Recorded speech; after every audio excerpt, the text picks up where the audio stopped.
essayer de tenir pour les 10 minutes. Et tout d'abord, je voulais vous remercier, vous dire combien j'étais ravi de participer en Figital à ces 15e assises du très haut débit et vous faire part aussi des travaux que nous menons actuellement au sein de l'IDAT, qui, je crois, s'inscrivent absolument et totalement dans notre thématique, à savoir l'aménagement numérique du territoire, nouvelles donnes, nouvelles ambitions. En effet, pour cette année 2021, avec les 80 membres de l'IDAT, des industriels, certes, des collectivités locales, et nous allons parler du rôle de l'élu, mais aussi des instituts d'enseignement, mais aussi des instituts de recherche.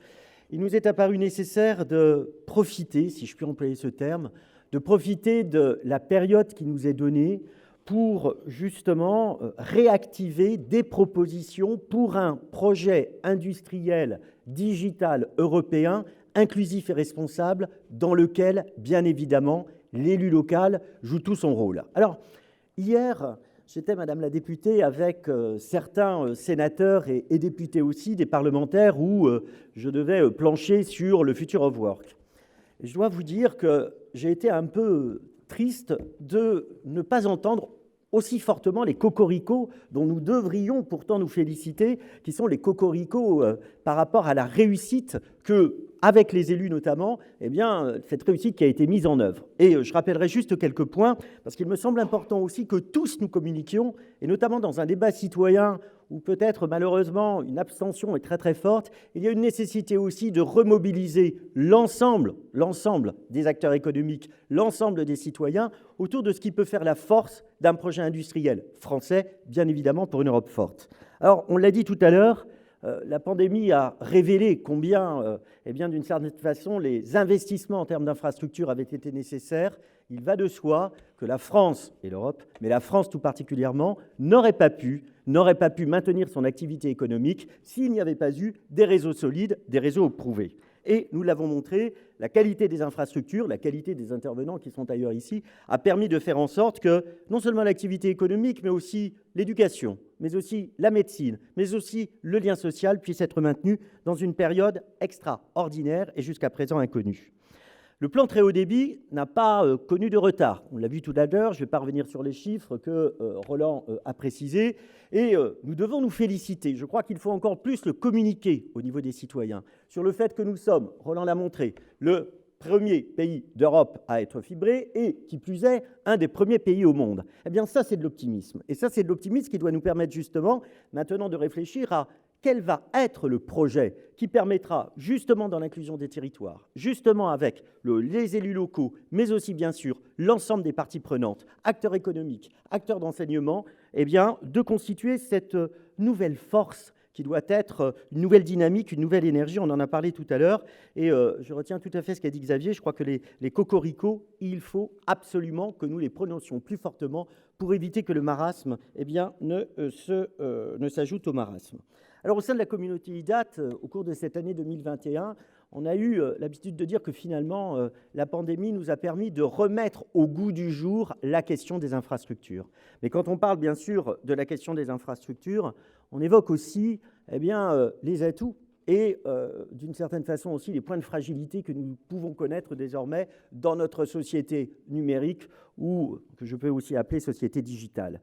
Une rupture entre ceux qui sont connectés et ceux qui ne le sont pas, une rupture entre ceux qui sont éligibles et ceux qui ne le peuvent pas, et une rupture sans aucun doute, pour reprendre, on va refaire un peu de sociologie, mais un terme de Bourdieu, entre ceux qui ont l'habitus, qui ont un patrimoine culturel qui leur permet d'avoir accès effectivement au numérique, et ceux qui en sont démunis et qui s'en sont exclus. Eh bien, ce rôle crucial du digital, ce rôle crucial du numérique, ce rôle crucial donc des infrastructures n'est pas conjoncturel. Cela a été dit tout à l'heure et vraiment je crois que c'est un élément important.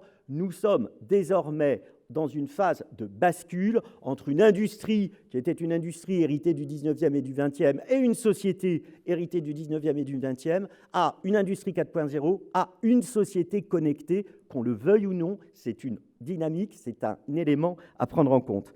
Et il est vrai aujourd'hui que dans cette 4e révolution industrielle, la France et l'Europe peuvent présenter des avantages, on les a vus, on les a dénombrés, mais aussi des points de faiblesse. On assiste, et c'est une évidence, à une bipolarisation du monde économique et du monde géopolitique. d'un côté la Chine, d'un côté les États-Unis, et pourtant, nous avons l'opportunité en Europe de construire une nouvelle histoire, une nouvelle page, d'autant plus que, on le voit, il y a certaines batailles qu'il ne faut pas perdre et que les infrastructures et que notre avancée que nous avons actuellement nous permettrait de gagner, c'est bien évidemment celle de la data. La data qui est un sujet très très fort pour les collectivités territoriales et pour l'élu local. La gestion de la data. On en parlait, je vois que Thierry Boinon, le président France de Nokia, est ici présent. On en parlait avec Thierry, qui avait assisté à une intervention où il était question justement de la confiance que pouvait avoir un citoyen vis-à-vis de son maire en ce qui concerne la data. Et chose paradoxale et absolument extraordinaire, on assistait à plus de méfiance pour que le maire ait la data plutôt qu'un des géants de l'Internet qui pourtant pouvait être d'une puissance étrangère. Il ne s'agit pas seulement de ceux que l'on appelle imparfaitement les GAFA, mais ça peut être aussi du côté des BATX. Donc on a un point sur la confiance et l'éducation et dans lequel le rôle de l'élu, au-delà de la réglementation, est aussi essentiel. L'autre point, c'est que quand on regarde effectivement la logique de la data, on a aussi dans cet nouvel environnement économique une chance sans doute de faire notre propre saut de grenouille. On a beaucoup parlé du saut de grenouille en Afrique avec le numérique, mais ne devrions-nous pas, au moment où on parle de la relocalisation des activités stratégiques, ne devrions-nous pas nous poser la question de notre saut de grenouille pour justement notre projet de réindustrialisation ?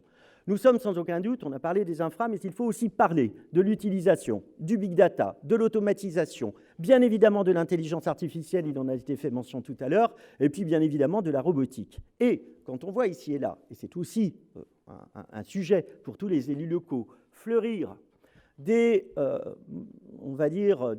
stops par rapport à des implantations pour la 5G, eh bien c'est autant de retard que nous allons prendre en termes industriels pour permettre d'avoir une industrie 4.0 compétitive, pour permettre effectivement de produire de l'aspirine, non pas à la mode du 19e et du 20e siècle, mais à la mode du 21e siècle, pour être plus agile, plus efficace. Et je pense que l'exemple de la 5G Factory de Mercedes, qui permet à l'industrie automobile et à Mercedes de produire, grâce au Twin Digital, grâce effectivement à l'utilisation et au couple fibre 5G, en embarquant le Twin Digital, en embarquant effectivement l'Internet des objets, de produire avec 25% d'efficacité en plus, avec nettement moins de défauts et en plus en étant plus green. Donc on le voit, là aussi, le rôle des élus locaux est essentiel pour qu'il y ait cette sensibilisation, cette compréhension de ce qui fera la force économique industrielle, non pas de demain, mais d'aujourd'hui et du cadre dans lequel nous sommes actuellement.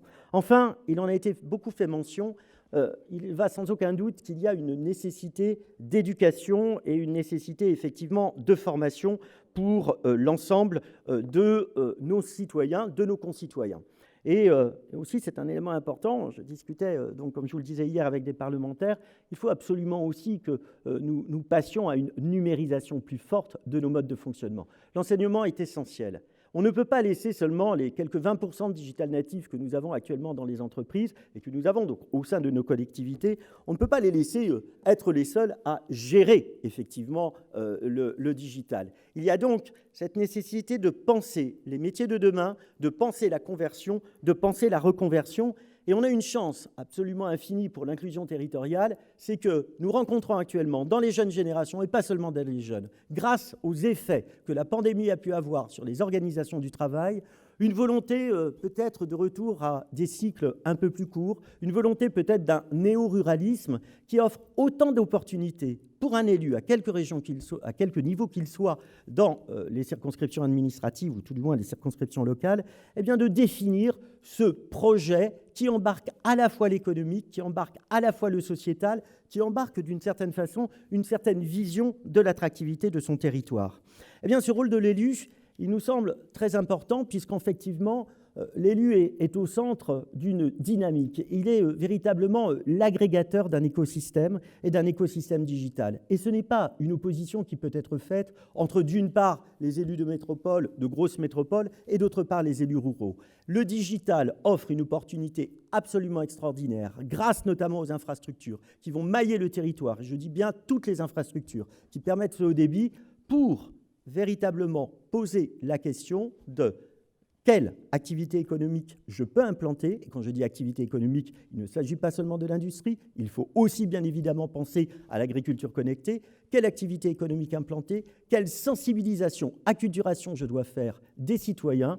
Je le regrette ici, mais il n'existe pas encore dans le système éducatif traditionnel suffisamment d'humanité du numérique. Même dans les écoles de commerce, même dans les écoles d'ingénieurs, on aborde le numérique soit d'un point de vue technologique, soit d'un point de vue économique, mais on ne le prend pas dans toutes ses composantes. Et là aussi, il y a un travail qui peut être réalisé avec les élus, qui doit être effectivement un travail sur comment faire en sorte que l'on embarque à travers un projet cette sensibilisation de tous les citoyens, cette appropriation et cet apprentissage des outils numériques. Et je pense que, et je vous donne rendez-vous d'ailleurs, nous aurons le 2 décembre à la Mutualité à Paris le résultat d'un certain nombre de commissions et de conclusions que nous avons menées au sein de l'IDAT et qui permettra d'enrichir le débat et qui permettra de compléter en effet ce qui a été dit. Et bravo pour la table ronde qui a été menée tout à l'heure parce qu'elle était non seulement passionnante, mais en plus mobilisatrice et elle était pleine d'énergie et d'optimisme. Donc nous en sommes ravis. Je vous remercie.